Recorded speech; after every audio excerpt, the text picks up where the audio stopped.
My name is Janelle Ford. Welcome to Adventures in Fundraising. I am the president of Affordable Fundraising and the founder of Nonprofit Adventures. Welcome to the show. I'm excited to be here today we have a guest that we've had before. His name is Jeff Blanton. Jeff is I met Jeff a couple of years ago. He was speaking in a conference and ended up at my table, and we just connected, and he's just a really brilliant guy. He's served in leadership for many, many years. He is the founder and president of the Blanton Group, and he has worked with many Fortune 100 companies, and he's committed to helping people and organizations identify and live their purpose. That is what he does. I'm gonna bring him up now, and he can share more about that with you. So let's welcome Jeff.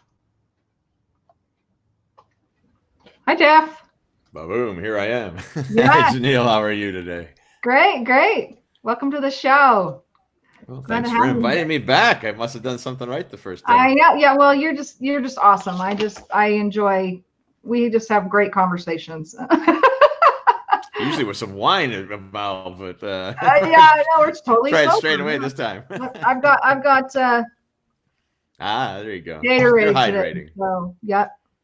So all right. Well, so today we're going to talk about stakeholder engagement. So, but first, maybe you can just share a little bit about your background. And I sort of introduced you, and I've been knowing you for a while. So, but maybe you can share a little bit about yourself with everybody else. Sure, I'd love to. Like you said, I have an organization, a leadership consulting business called the Blanton Group. And we specifically focus on a process that we developed called the jailbreak leadership process. And what that really is a purpose-based strategic planning and strategic execution process. So we really look to understand what is the unique purpose of that organization, starting with the purpose of the leader, and then driving that into the organization, and then bringing that into the organization through the strategic planning process, and then really kind of drive that through and execute changing the organization to really release the human part of the organization. How do you get people more excited, more enrolled, and not just your employees, but I mean your customers, your vendors, all your stakeholders. If they can get excited about what you do, you're going to be successful. So who would be your ideals? Who do you really want to work with? Who's your ideal client? Yeah, my target clients are people with employees from about 25 up to about 200. Our focus is really with organizations that have some employees. Leadership is in a position saying we're really trying to take the organization to the next level. And this is really, I think, a very unique way of doing it, and proven model for really not just driving success, but driving significance, really starting to change the way you look at your business and bringing meaning and impact to all the stakeholders associated with your business. Great. And you're doing some strategic planning with groups, right? Mm-hmm. And you have a particular model that you step through. I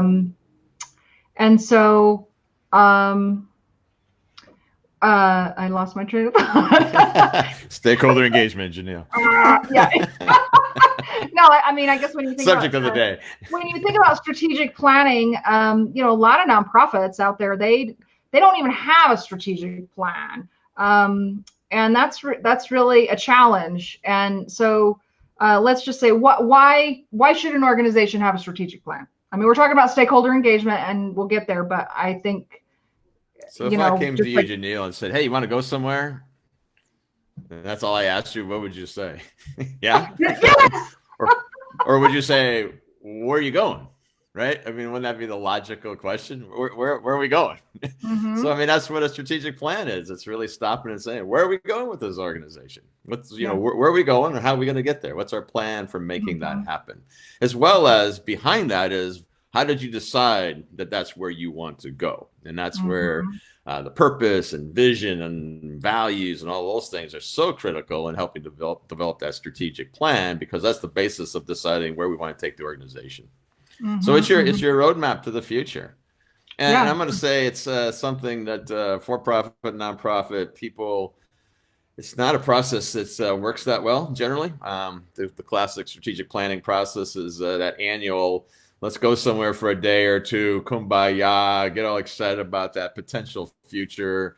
And then you come back, and then all the things you didn't do for 2 days you got to do, and then somehow that strategic plan ends up in the bottom drawer of your desk, and then a year later someone says, "Hey, where's that strategic plan?" Right? It's like, I think it's time to do it again.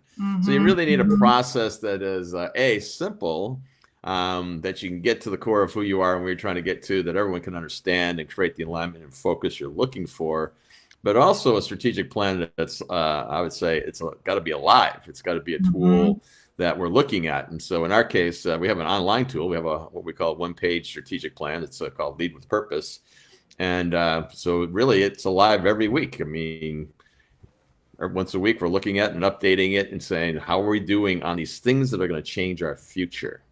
So businesses get very busy running the business. This is about companies saying, I'm trying to get somewhere bigger and better than where we are today. So when you say, what clients am I looking for? I'm looking for clients that want to work on the business and not just in the business. We're really trying to take the business somewhere else.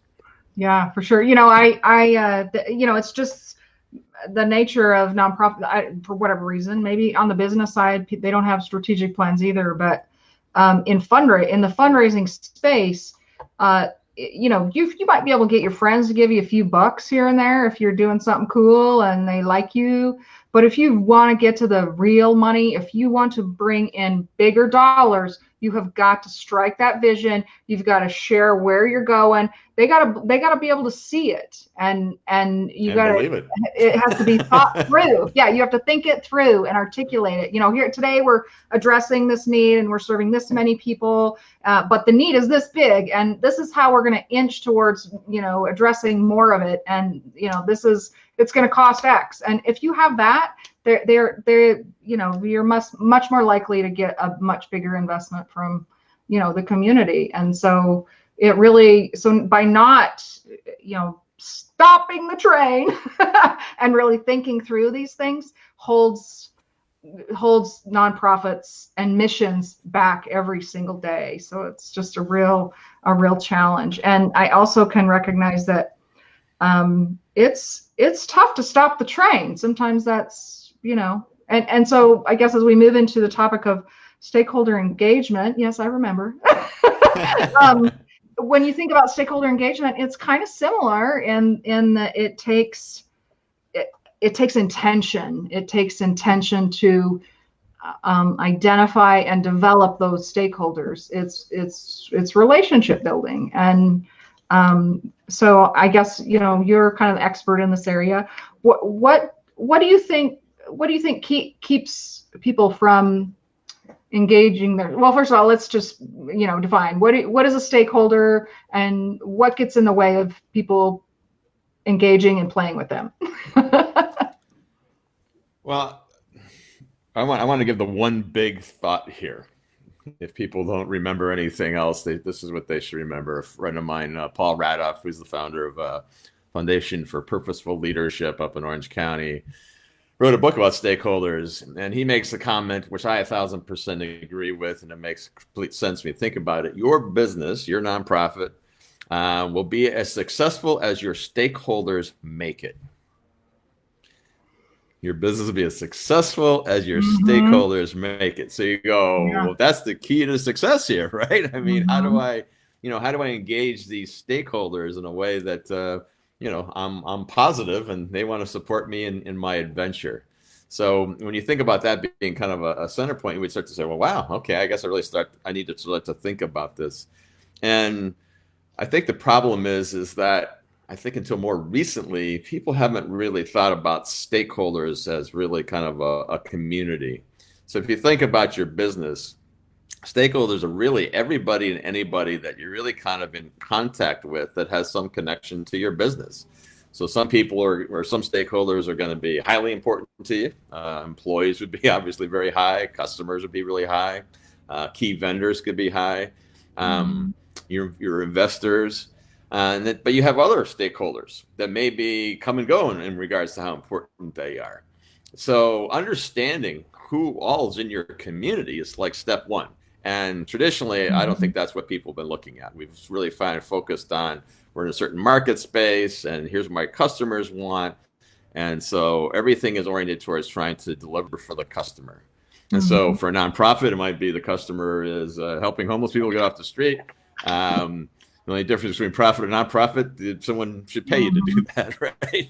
With a profit at the end of the day. So, that's the focus. So that's the key. I like to say, you know, with a for-profit company, they give lip service to the mission. It really is about the profit. Whereas in the nonprofit, it's sort of flipped around, and the mission becomes front and center. But then, you know, it's like in the business, like they have the sales system dialed in. You know, they have the data, they got the reports, they're looking at them all the time. Whereas in the nonprofit space, like it's a struggle to get a leader to even buy a donor database system, you know, and that's about securing resources, you know. So there is a little bit of a difference there.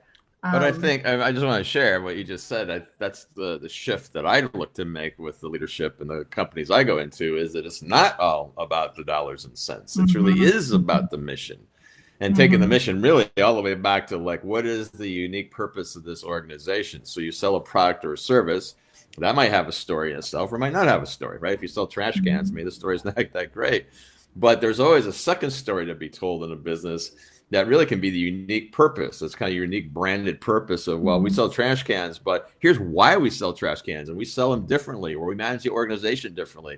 And that becomes a very enrolling conversation about who we are and what we do. And that's the conversation you have with your stakeholders, because you want people that have a common interest to you. So as you start to understand who you are, what you're really about, besides just churning out products or services, but what in the bigger story as a leader, what are we trying to accomplish here, and the impact you want to have, then that becomes a story that you start to share with the stakeholders. So now you identify your stakeholders and say, well, how does this connect to them? And it's just an exercise of sitting down. I mean, that's step one. You got to start with step one, which is, who are we and what are we doing? What's our unique thing that we want to bring to our community? But step two is this really an exercise. You're on a board that I facilitated a process with the other day. And we went through the purpose process. And the next thing we said, like, who are our stakeholders? So that was easy for people to think about, because the focus of this nonprofit's around bringing the community together to do something. So we started like, well, who, change the terminology. Who's your community? Oh, well, there's the end customer. In this case, it's homeless people, and there's the churches we work with, and there's the business community, and the police, and then we got all our residents, right? So all of a sudden, we had a list of about 15 people or 15 groups that all represented, these are the people who will decide if we're successful or not, right? So that's step one, like, who are they?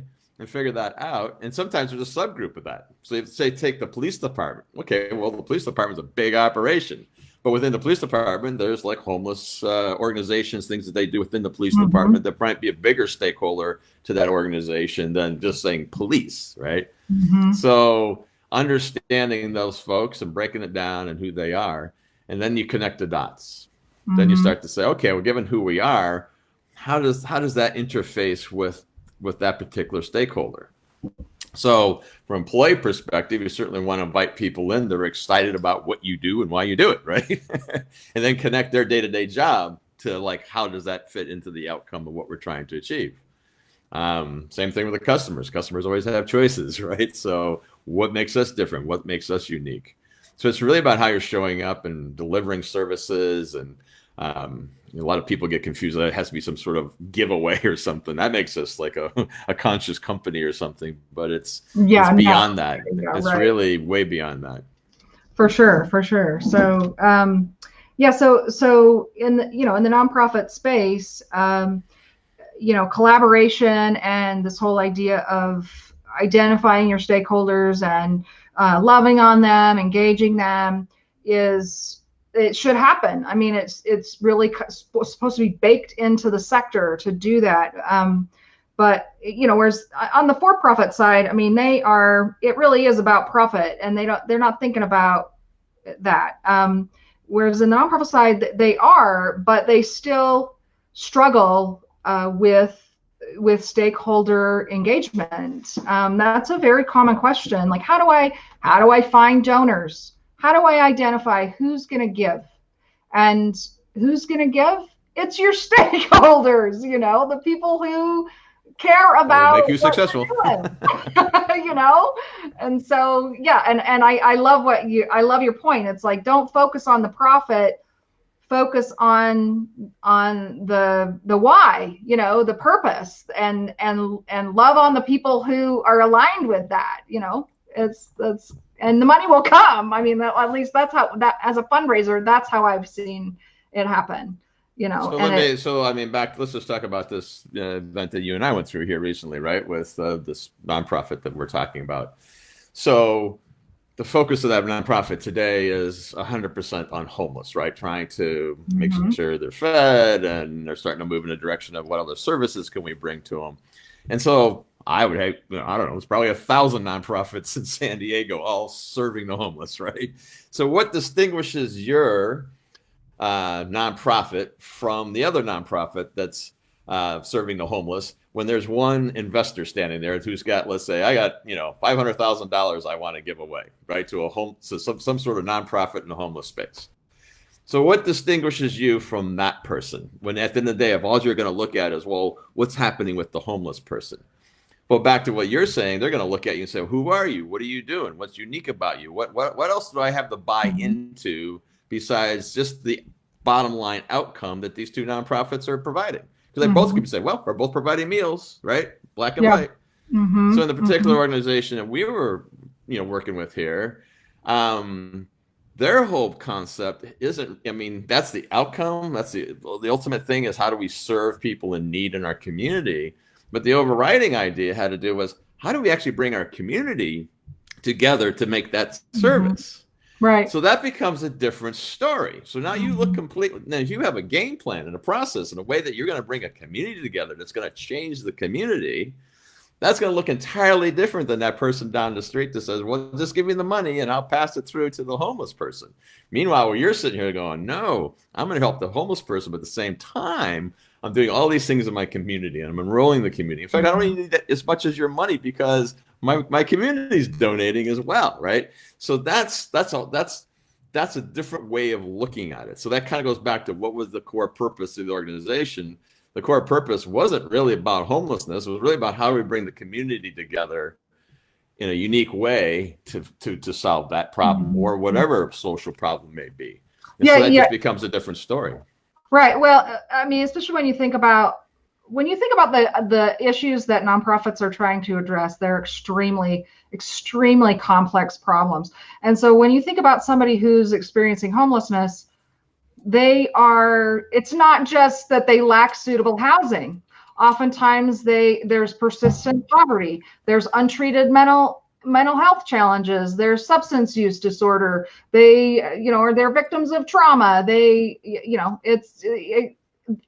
and there are systems of care all out there, and sometimes they're operating in they're in vacuums, but it's the same person. And so you have to think about, how do I address the needs of this person, and engaging these other services, to come in and wrap their care around this human.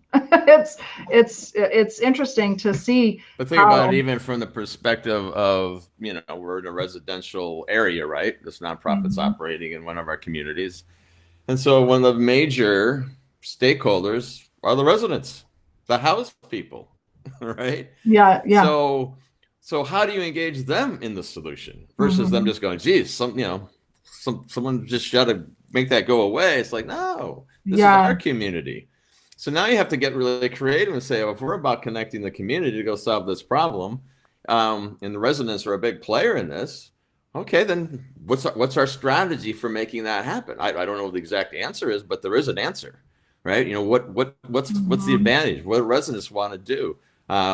A family with young children, and the parents are saying, man, I'd love to get my kids engaged in some social activities. Can you create something within this organization that now connects that group of people, right? So that's like looking at not just looking at who's my funder, who's my homeless person, it's starting to look again, who are all the different people? Yeah, we're all connected. How is the business community going to play into this thing? I mean, most homeless people would like to have jobs, right? So is there an opportunity where how the business community can play in? So this is just, once again, stopping and saying, who are all the people in the community? And I think the problem we have today is we just tend to focus on one or two stakeholders, and then they're king. Who's my funder? Who's my end customer? And I'm sure the story's good enough. My employees will be more than happy to come in and work 60 hours a day, because it's just such a grand purpose we have here, right? But even within that, I'm sorry, go ahead. In higher ed, in the fundraising space, they have traditionally, I like what you said, and traditionally they have only looked to their alumni for fundraising, and that's a mistake. That there's other, when you think about a higher ed, and that is a community in and of itself, and so their focus is just on their alums. They're leaving money on the table. They're leaving all kinds of opportunities on the table when they do that, when they leave out the rest of the community as partners in what they're doing. So yeah. So let's think about the employee for a second. So we got this lofty thing that we do here in this nonprofit, right? I mean, we're saving the world in some fashion or another. And so we go out to go hire people, and they come in. Probably the first thing we say to them, well, we don't pay as much because, it's a nonprofit. Yeah. Right? So I don't agree with that model, but that's typically what happens. Yeah, I don't either. It's a headset thing again, right? And so you hire yourself an accountant. And the accountant has his heart for whatever the mission of this nonprofit is, right? And so that was part of the reason they were willing to go there. It sounds great at a cocktail party. What do you do? Oh, geez, we're saving the whatever. But the reality is, I'm sitting here doing spreadsheets all day, right? I never see the end outcome. I'm not maybe directly connected to those things. So now you really have a stakeholder to sort of disengage from the purpose, right? So now you need to look at your stakeholders and say, yeah, sure, maybe that person on the front line, they're getting a certain whatever, but maybe someone in the back office isn't getting that.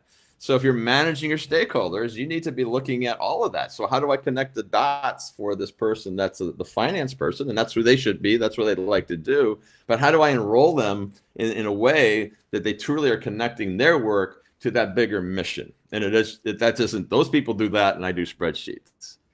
So you can be in a place with a wonderful story, but you might not be connected to the story.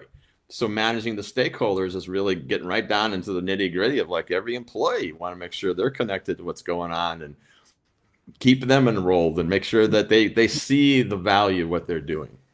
That's stakeholder engagement, seeing the value, seeing how they fit into the equation. Yeah, I have a story. I remember working for an organization, and we had some workers that were frontline workers. They were probably minimum wage, not just a few bucks an hour. I don't know. It was just like so little money, and we were in the middle of a campaign to raise $10 million, and he went home and started talking to his grandma about the work of the organization and got her excited, and she came in and made a $10,000 gift to the organization, and so I've worked with CEOs who would say, our employees should have nothing to do with engaging the community or building relationships or fundraising, which is like gathering resources, and that's an issue. They sell themselves short for whatever reason. When it comes to fundraising and gathering money, they just are like, no, our employees shouldn't be doing that. But they don't realize, and that's because they're thinking about the money first and not the relationship. Because if you focus on the relationship, the money comes. Anyway. So everything you just said. So for example, if you have a highly engaged employee who's talking things up, they go see their grandma. Next thing they write a check, right? So all of a sudden that employee just raised you money.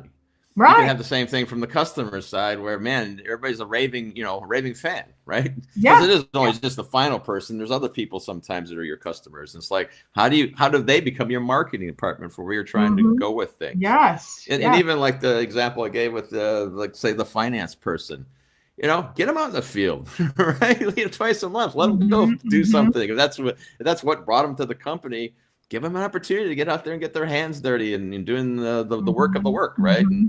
And so, I mean, there's so many ways you can do it. You can be so creative when you really start to say, how do I make this thing happen? Recognizing the benefit of that. So statistically, just using employees, 80% of people aren't showing up, or they're just showing up and trading time for money. I mean, it's like something like 30% are like saying, hey, I'm engaged, my job's good. The balance, and we're better in the US, it's like 10 or 15% outside the US, where they're just going, all right, I'll trade your time for money. So if you can change that, right, and your employees are saying, I'm excited to be here, I'm going to give you some extra effort. I'm all part of trying to get this. I'm part of the mission. I'm part of our purpose. That becomes a game changer. So this is not new, right? The whole concept of being purpose driven, looking at your stakeholders, enrolling your stakeholders, a we versus me type leadership. I mean, the numbers are all in. They significantly change the success of businesses. I mean, in the for-profit world, I mean, the revenue goes way up when people, and it just makes sense. You'll be as successful as your stakeholders make you. If your customers love you, if your employees love you, your key vendors are putting you at the top of the customer service list, how can you not be more successful? and So, and it's more exciting. It's more rewarding. so we were talking about strategic plans a few minutes ago, and now we're talking about engaging stakeholders. And it seems to me that this is a component that would be could be a part of your strategic plan, right? It is. Yeah. I mean, it's a big part. It's a step of, yeah. I mean, you sit down and say, who are they? And what's my Mhm. strategic plan for enrolling them? I mean, they become projects. We're going to And take on projects to go make that happen. and how would you? I mean, how do you go about prioritizing which stakeholders Stakeholders, come first? Yeah. first you identify, you sit down, you do a big brain dump, just like we did with the board the other day, and say, who are the, let's just think, right? It's not that hard. Just like, who are the people that we're touching? Who are we interacting with, right? And then from there, you start to say, all right, which ones are the most important ones, right? So, I mean, I'm not going to spend a lot of time and effort trying to make the UPS man happy, right? I mean, he's a Yeah. Yeah. stakeholder. I mean, I'm Hmm. interfacing Hmm. with them. I mean, it doesn't mean I don't want to have a good relationship with them, because you never know who's going to do some amazing thing for you, right? So, but I'm going to put a lot more effort into my employees. I'm going to put a lot more effort in my investors. And so you just step back and say, well, which ones are really going to define if we're going to be successful or not? Yeah. So the UPS guy is probably not going to, be the turning point if we're successful or not. But they're a stakeholder. My employees now, in fact, I'd put employees above customers as the highest priority, because if your customers or your employees are doing well, that just flows into the customers, Yeah. Yeah. I would agree with that too. which is not the normal pecking order. Usually, and I think nonprofits focus on that outcome, Oh the yeah. final outcome, right? They're dismissive of employ. Well, I mean yeah.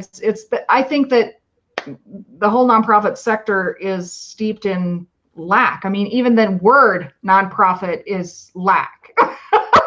And so they have this scarcity mindset going on everywhere. And they, yeah, they don't pay their people. I think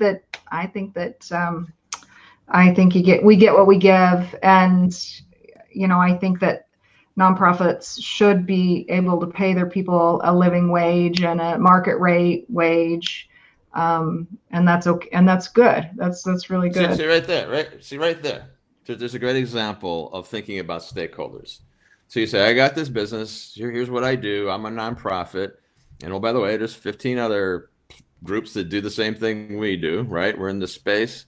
But part of our purpose, part of how I'm going to strategically deal with my stakeholders is you're going to get paid as well for your position here as if you work for a nonprofit company. That's what I'm going to do. I'm going to go raise that money. I'm going to go make that happen. And so, at least as a starting gate, Maslow's hierarchy, right? you're getting paid, right? We'll start Yeah, with that. yeah, and yeah, we're not gonna have that philosophy of lack here, right? yeah. They have a One of the things I'll say to you one time, it happened to thinking me a error long that time ago. there's a What did you thinking say, error that Brooks? they shouldn't be spending money on salaries, and But that's stupid. but we're a service-based industry. It's service-based, and so if you want quality service, we get out what we put in, and same with fundraising. They don't think that they should invest in fundraising or planning. This is why. Okay, let's look at nonprofits, right? So what happens? Oh, the sweet spot. You got all these 20-year-olds running around, right? Because they're living with roommates, and I can get by on the cheap and do all these kinds of good things. And all of a sudden, they hit their 30s. It's like, oh, I want to get married. I don't know if I can stay in this nonprofit space, right? I want to have a family. I want to be able to take care of my family. So, that doesn't make sense. Yeah. So I'm just using that as a very simple example to say what would distinguish you. How do you enroll people in? So if you had a job offer with nonprofit A and nonprofit B and everything was equal, and you're going to keep me whole the same, and I had an opportunity with for-profit company C, and you said, well, I'll pay you the same as the for-profit company, and you can come over here and get to do that. I mean, which job would you pick? B, right? I mean, I'm going to go with the guys that are going to pay me, and I get to go, participate in this kind of lofty story. So, So that's just one example of starting to go, how do I engage my stakeholders? Well, job one, pay them. Yeah. That's not that hard. That means you got to go out and make it happen, right? A lot of nonprofits have a goal or strategic plan goal to diversify their income. A lot of times they might be heavy in the government money, and they sort of set that, but then so if they set that as a strategic plan initiative that we're going to diversify your income away from government, then that means that they need to, like as what you're saying is that from a stakeholder development perspective, it's like they need to think about how are they going to, like, they need to identify the foundations and corporations and individuals in the community that really care about what they're doing, so that they can love on them, so that they could potentially get some money in the door to diversify their income. So it's all connected, and I think that it requires. I think one of the challenges in the nonprofits, and probably in for-profits, is the fact that they're just caught in the whirlwind, and they're just they are not as intentional as they need to be. As are probably 95% of for-profit businesses. Yeah, and individuals. We just sort of let things. We're just waking up and tumbling our way down the road and hoping it's going to work out because we don't have a plan. Well, Which takes us back to like, why are we here? What's our purpose? What's unique? What's your strategy for getting to where you want to go? Yeah. It's for sure. Either side of the equation has that problem. I think we're just. Again, I mean, you asked me in the beginning, like, who do I work with? And one of the reasons I start with companies with 25 people is part of the idea that at that point you start to have a bit of a management team, which means that the leader of the organization can start to move their mindset from I'm doing everything, right? I'm the dishwasher, I'm the cook, I got to do it all. So when you get to this place where I'm not just so caught up in the business and everything's being controlled by me, to now I get to actually work on the business. And that's when the opportunity starts to present itself to say, okay, now let's have this conversation about how we're really going to move this organization forward in a different way. But if you're, I mean, a good part of my career has been executing or turning around large strategic projects. And the majority of the time, the reason they fail is because they're not really working on it. The business is so caught up in the day-to-day, they really don't put the resources in or have the resources available to work on the future. So you got to have that ability to say, I got enough time, money, whatever, to start to do the strategic side of the business to move it forward. Otherwise, you're just always chasing, right? Just trying to survive. And that's the case with most businesses. And you're not building any relationships with stakeholders. Or if you are, it's sort of accidental and not intentional. And stakeholder engagement is an intentional activity. It's identifying them. Figuring out what is it that you do that engages with them. It's about finding the right stakeholders too, right? I mean, again, there's lots of customers in the world. There's lots of potential employees. How do I find the ones that are buying into who we are right? Mhm. Our purpose, our vision, our values. I mean, those are the people you want. So if you get those, then again, they make you successful. If you got Mhm. people that don't align with who you are, that's tough rowing right there. Yeah. Which Well, again, which happens when people are scrambling, right? I don't have time to hire well. I just got to put someone in the spot. I hope yeah, it all works out. for sure. I know that happens way too often. Well, I think that one thing that the coronavirus has shown us is that we indeed are all connected. I'm gonna say that that is totally true. I think it's a very interesting thing. It's actually the COVID-19 has actually been good for my business because it actually does show the people side of things. Uh, Early on, very early on, I was listening to like someone being interviewed, and they were like a shelf stocker, right? This was back when everybody's going to the store and like grabbing everything they could find. And so these people that are like stocking the shelves all of a sudden, became like these essential employee kind of things. And they're interviewing the guy, and at some point in the conversation, he made this interesting comment. He said, I was actually thinking about getting another job because I just didn't see the value in my job. And then when this thing came around and everybody's hoarding and doing what we were doing, this guy all of a sudden is like, wow, stacking these shelves is actually a very important job. And so it's just a matter of connecting the dots of Yeah, the work that he yeah. was doing relative to the end customer and what happens if all of a sudden he's not doing his job, right? And so I think we've seen a lot of that with this the coronavirus, where a lot of people we just kind of dismiss are actually people are keeping the lights on and making things run. And so Mhm. as a leader, you need to wake up to that and say, wow, those are my critical people. Maybe a little bit more minimum wage might be a bright idea here. Maybe I need to treat these folks a little different. How Yeah, do I enroll them in what definitely. we're trying to do here, right? So actually, yes, I'm very hopeful that the leadership in this world will start to see that a little differently and want to be more purpose driven, take more time to understand their stakeholders, and how do you help raise them up. Well, great. Well, great. We can only hope Well, for that, right? yeah, definitely. Well, it's been great having you on the show. If Well, folks want to thanks. get in touch with you, how would they do that? Yeah, simply email me. It's J Blanton, J for Jeff, Blanton's B like in boy, LANTON at the blantongroup.com. So that's an email, or just go to the Blanton Group website and certainly get to me there and get some more information about what we do. Great. Well, thank you so much for being on the show today. Well, And thank you for the invite. yes, yes. And we'll see you next time or in a little All bit. Very soon, I'm sure. right, very good. Well, thanks, Janelle. We'll see ya. All right. Well, that's our show for today. So our next show is going to be in 2 weeks from today. So that is the 2nd of June. And we don't have a guest. It's going to be me. I have an important topic that I want to share with you. It's based on some of the things that I've seen in a lot of leaders. And I just really would like to take time to talk about, like, there's things that you think you need. They're more that you want, but I'd like to talk about how you can really significantly improve your fundraising. You know, yeah. So I'm gonna just leave it like that. It's gonna be all about. I'm gonna give you some really great tips on how to raise more money. So we look forward to seeing you in a couple of weeks. Thanks, and have a great evening. We'll see you.